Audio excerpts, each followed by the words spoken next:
dumateng Pak Doni selaku guru basa Jawa lan dumateng kanca-kanca kula sing kula tresnani. Puji syukur monggo kita unjangken dumateng Allah Subhanahu wa taala. Selawat serta salam mugi ketanto dumateng Nabi Muhammad sallallahu alaihi wasallam. Kanca-kanca sing berbahagia, kula bakal nerangke pidato tentang corona.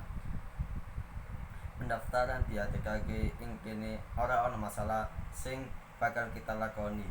Amarga kabeh kita wis nyekseni ing TV lan media massa yen virus corona mlaku ing negara kita.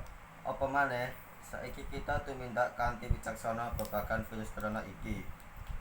Ing endi virus iki minangka virus anyar sing durung ditemokake, mula kita kudu nyegah pencegahan saiki. Pencegahan bisa ditindakake kanthi ngumbah tangan loro lan sakwise nindakake kegiatan apa wae. Kita uga kudu jaga kekebalan awak amarga virus iki bisa mati mung dening kekebalan awak. Lan minangka pemerintah sing ujar menawa kita bisa nyegah kanthi jaga jarak lan nganggo topeng utawa masker.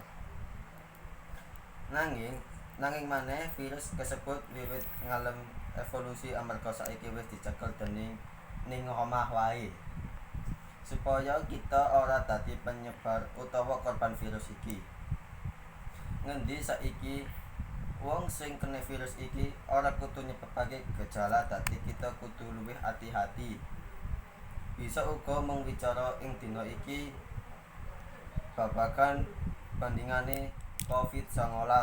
Muga-muga kita kabeh bisa ngetukake rekomendasi pemerintah lan bebarengan ngerampungake COVID-19 iki. Meketan sedaya, assalamualaikum warahmatullahi wabarakatuh. Sugeng wengi lan ketampi ing kita sedaya.